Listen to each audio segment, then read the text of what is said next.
Just when you think you've heard every ridiculous statement a tenant can make, one says to me last month, I deposited my rent on Monday the 6th because May 5th was a Sunday and banks were closed, so you shouldn't charge me a late fee.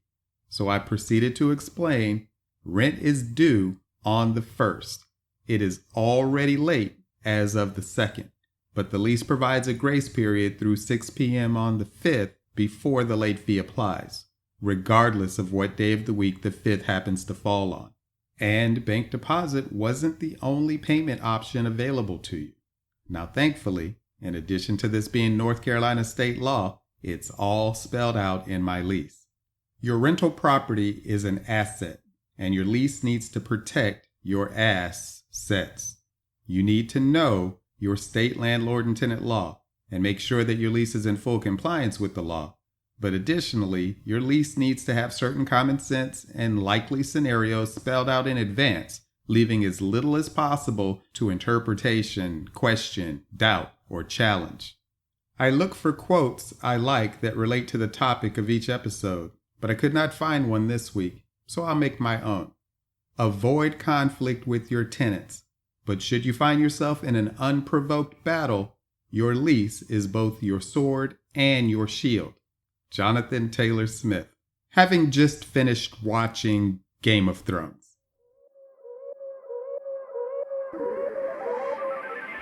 Husband, father, entrepreneur, realtor, a long list of other titles and descriptions, and landlord. Welcome to the And Landlord podcast with me, Jonathan Taylor Smith, also known as JT, following a roadmap to financial freedom through residential rental real estate. Welcome to the And Landlord podcast, and Lord podcast.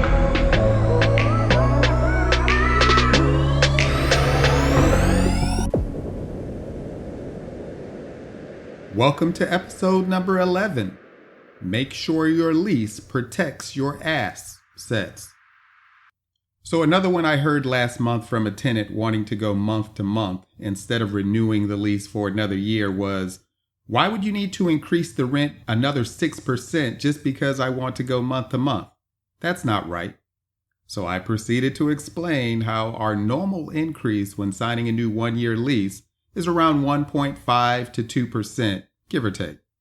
But if you want to go month to month, it's an additional 6% to help offset the cost of the likely coming vacancy. And then I further explained that we only allow month-to-month occupancy for up to 6 months, from February to July. You must either vacate at the end of July or sign a minimum 6-month lease for August through the end of January of the following year. This is to prevent off-peak fall and winter season vacancy, which are harder months to find new tenants.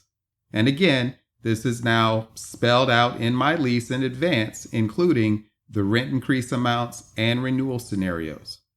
Now, this specific tenant was one of the few that had a lease where this was not all stated in advance, as this person had been a tenant for a while, going back to before I clearly accounted for this scenario in my lease.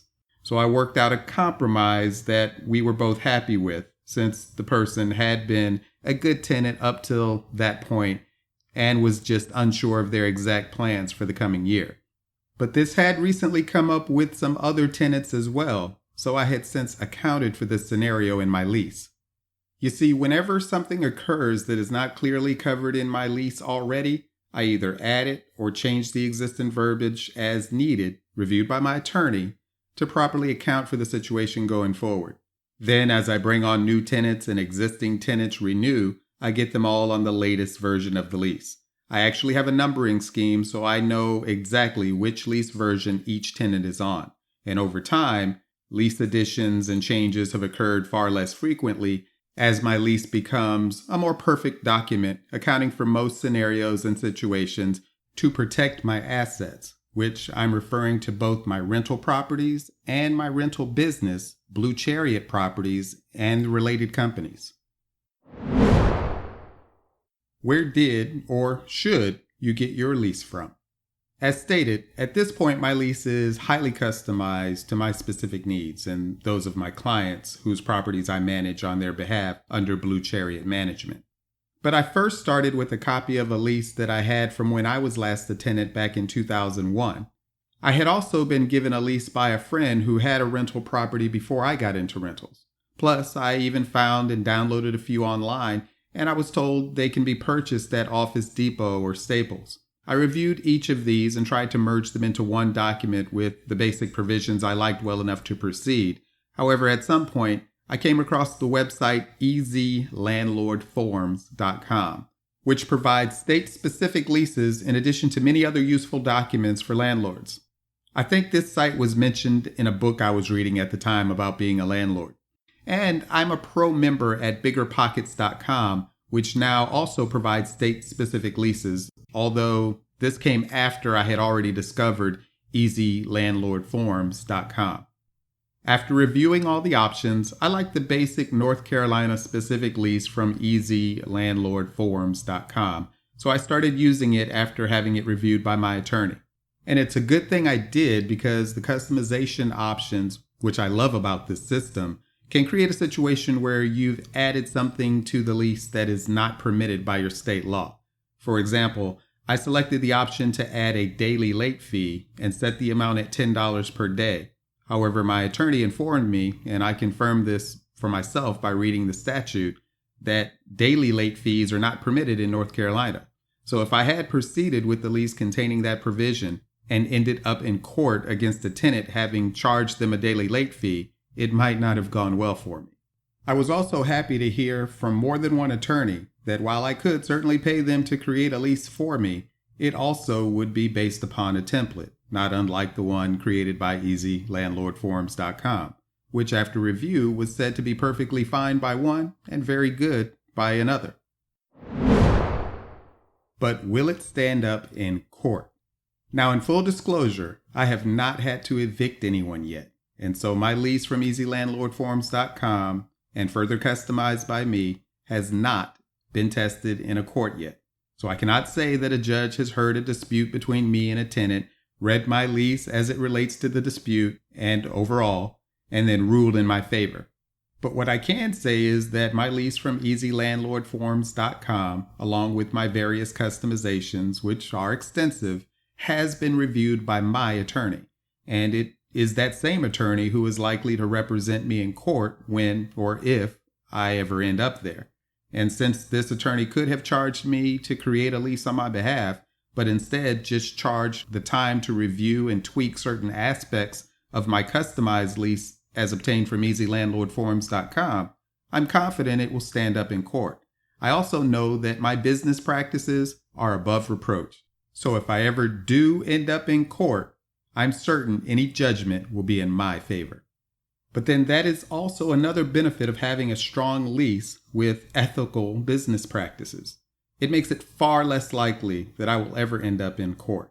Multiple times during the tenant screening and onboarding process, I tell tenants to read the lease twice and make sure that they fully understand and agree with all provisions.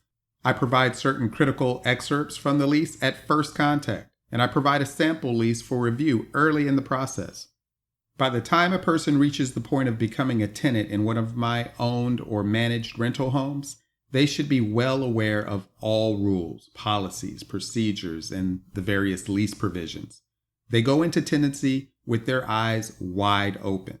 There is even a line for tenant initials on the lease that confirms they have read the lease in full twice. This then frames all conversations and potential conflicts in an undeniable fact that the matter is likely already covered in the lease to which they agreed and confirmed to have read twice before signing. I can thus respond to any such matters, always in writing through our ticketing system, never by phone, with the exact page and bullet point number that the lease speaks on the matter and how it is to be handled, who is responsible for what, etc. If necessary, reminding them that they signed this lease after initialing that they had read it twice. So none of how this is to be handled should be any kind of surprise to them. And so if they don't agree with this handling, Why did you sign the lease and proceed to occupy the home? Therefore, if dealing with even a moderately reasonable person while having ethical and professional business practices, speaking and treating people with respectful kindness, and following the lease to the letter, it is unlikely to end up in court in the first place. A reasonable person would not likely push things that far, knowing they're going to lose in court and then have to pay all the court and legal fees on top of whatever the original dispute was. But reasonableness needs to exist on both sides of any contract. A contract, which is all a lease really is, provides a framework for setting expectations, establishing policies and procedures, handling disputes, penalties, remedies, etc. And while I mentioned the need to follow the lease to the letter, there should be room for reasonableness on both sides of the contract. Now, there is a need to treat everyone equally, so as not to violate any fair housing regulations. But at the same time, I do make room for the occasional exception in the tenant's favor as to how a potential dispute may be handled.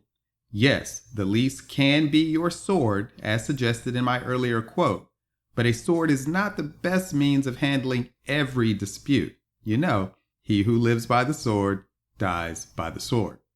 An example of an exception I've made. My lease has a provision that the tenant is responsible for the first $50 of any repair, and they are entirely responsible for any repair that falls below this amount or that was caused by negligence or abuse on their part or by their visitors or guests, regardless of the amount. This provision provides an incentive for the tenant to treat the home with care. They cannot just treat the home any kind of way, break things, and then make a repair request and expect for it to be handled solely out of my pocket. It will either be their responsibility to handle entirely, or they will be charged $50 towards the repair costs, which then becomes rent due in the subsequent month and treated as late rent if not paid. But in many cases, when a tenant makes a repair request, with all else being good, I may choose to handle the repair on their behalf without imposing the $50 fee as a goodwill gesture, but make sure to point out in the lease where I was within my right to do so and likely will be imposing the fee the next time. So even when it is reasonable for me to not follow the lease, I make sure to point out when and why I'm electing not to do so in writing to avoid any claim of equal housing violation or favoritism or anything like that, and to make it clear that this is not an established precedent of me ignoring the lease, but a one-time or limited goodwill exception. And if I ever did end up in court, showing a willingness to make a reasonable goodwill exception further increases my likelihood of prevailing in court as the reasonable party on the right side of both the contract and law. So I don't want to be a bully or otherwise unreasonable, but most landlord-tenant conflicts can be avoided and your rental property, which is your asset, protected by having well-established policies that your tenant fully understands and has agreed to. And if you do make an exception to those policies, make it seem as if you are rewarding their otherwise great tenancy and that you are doing so as a one-time or limited exception. For example, last year I had a few incidents of tenants making me aware a week or so before rent was due that they would not be able to pay the full amount and would therefore be late. 2 of these tenants had never been late before. In each case, I informed the tenant that I must impose the late fee as detailed in the lease, which is 5% of the total rent due. But if they paid at least 1/2 of the amount by the 5th, as a one-time exception for their first time being late and having let me know in advance, I would allow them to pay the remaining amount along with the following month's rent without sending or posting the 10-day pay or vacate notice, and I would therefore not pursue eviction on the 17th as stated in the lease, but the late fee would still apply. One tenant took me up on this offer, paying 1/2 of that month's rent, and they did pay the remainder along with the following month's rent on time, including the prior month's late fee. The other tenant somehow found a means to pay the entire rent on time, no doubt to avoid the late fee. Had I been willing to waive the late fee, they would have certainly been late that month also. But I became a higher priority in their finances when learning it was going to cost them an additional 5%, which is a lot if you are already struggling. But there was also yet another tenant in this same situation, and that tenant had a history of having been late often. So in their case, I thanked them for letting me know in advance, but I did not make the offer to allow them to pay 1/2. Instead, based on their established track record, I told them the entire amount would be due by the 5th, or they would get a 10-day pay or vacate notice on the 6th, and my attorney would have to file for eviction on the first business day that is on or after the 17th. And as had become common for this person, they did not pay the rent by the 5th. They got the notice on the 6th, but they did pay in full before the 17th, so we did not have to pursue eviction. So now, because of tenants like that one who frequently pay late, my lease has been updated to state something to the effect of multiple occurrences of late rent payment during the lease term may result in lease non-renewal and requirement to vacate, or if renewal is offered, it will be at a higher rent increase of 3% instead of the typical 1.5% to 2%. So I am giving them even further incentive to pay rent on time. You need to learn from the past to improve the future. Each time I have a new occurrence with a tenant that is not well or best covered by my current lease version, I update the lease accordingly and run it by my attorney. I also adjust my business processes as it relates to improve upon or prevent the situation going forward. I mentioned in last week's episode on accepting Section 8 that most of my custom lease provisions originate from 2 problem tenants. But everything I experienced in the past has in some way adjusted what I do and how I run my rental and management businesses going forward. It truly is whatever doesn't kill me or put me out of business makes me stronger. I learned from every occurrence of the past and present to improve my future. And whatever I could have done differently, hindsight being 20/20, I make the adjustment. And where the adjustment relates to my lease, I make the change or improvement there as well, getting the blessing of my attorney. And then work to get all tenants on that latest lease version upon renewal or new tenant placement. And if it were something urgently critical, I guess I could also require the signing of an amendment, although I've yet to do so. So always be working to improve your rental business and the lease that supports that business and helps to protect your rental home asset. Or for a shameless plug, if you are located in Raleigh, Durham, the Triangle area of North Carolina, you can hire me and Blue Chariot Management to apply our learned expertise and put our latest lease version to work at protecting your rental home assets to avoid the effort of having to do so yourself. So how will you handle your lease? Again, I recommend biggerpockets.com or ezlandlordforms.com. That's the letter E and the letter Z. Both will give you state-specific leases, and there is a small fee for both. Bigger Pockets requires a pro-level membership, but if you're serious about real estate investing, you should likely have a membership and be active on Bigger Pockets anyway. ezlandlordforms.com is less essential to your day-to-day mastery of real estate investing, but its ease of customization and all the additional forms it provides makes it well worth the cost. Additionally, ezlandlordforms.com provides e-signing ability and literally every form you may ever need to send to your tenants in an easy-to-use system supporting full customization. But with either option, BiggerPockets and ezlandlordforms.com, you'll be getting a state-specific lease that is attorney-reviewed and you can customize it as needed. The customization is just a little easier with ezlandlordforms.com. So make sure that you have your attorney review the lease along with any customizations you've made. Then go above and beyond to make sure your tenant reads and understands the lease and has no means of saying otherwise, should you ever end up in court. Make sure all your communications are in written form that is automatically dated, time-stamped, and preserved. And in such communication, refer back to the specific page and provision of your lease that relates to the matter being discussed. And if for any reason you should alter from the handling as detailed in your lease, make sure the precise reason for doing so is explained, and do so in a manner that prevents it from being seen as a precedent for future handling or anything that could be considered an equal housing violation. You can't be seen as treating one tenant differently from another, especially where it could be said to be based upon discrimination, bias, or favoritism for or against a protected class. Such as, you can't hold true to your lease provision against pets in a multifamily property, for example, and then allow one tenant to have a pet while denying the same for another. That is, excluding the completely separate topic of service animals. Oh my God. So I could go on, but I think you've got the idea.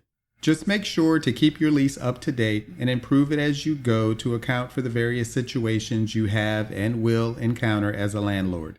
Because, to paraphrase the great man I quoted earlier in the podcast, your lease is both your sword and your shield.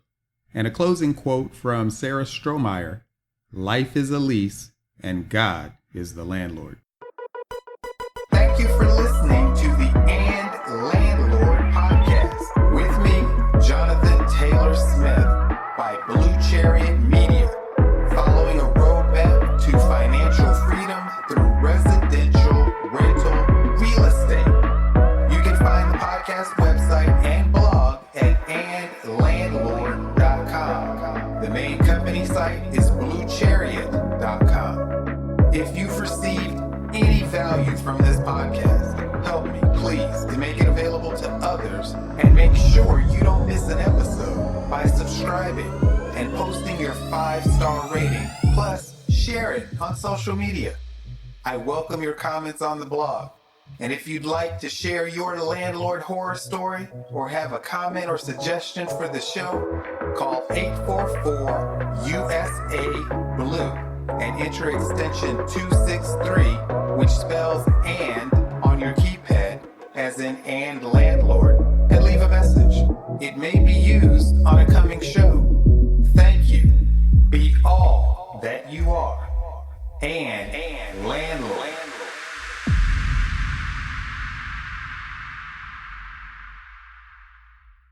Nothing on the preceding show should be considered specific, personal, or professional advice. Please consult an appropriate tax, legal, real estate, financial, or business professional for personal advice. The comments and opinions of any guest are their own. Information is not guaranteed. Any investment may have potential for both profit and loss. The host is speaking solely on behalf of Blue Chariot Media, LLC.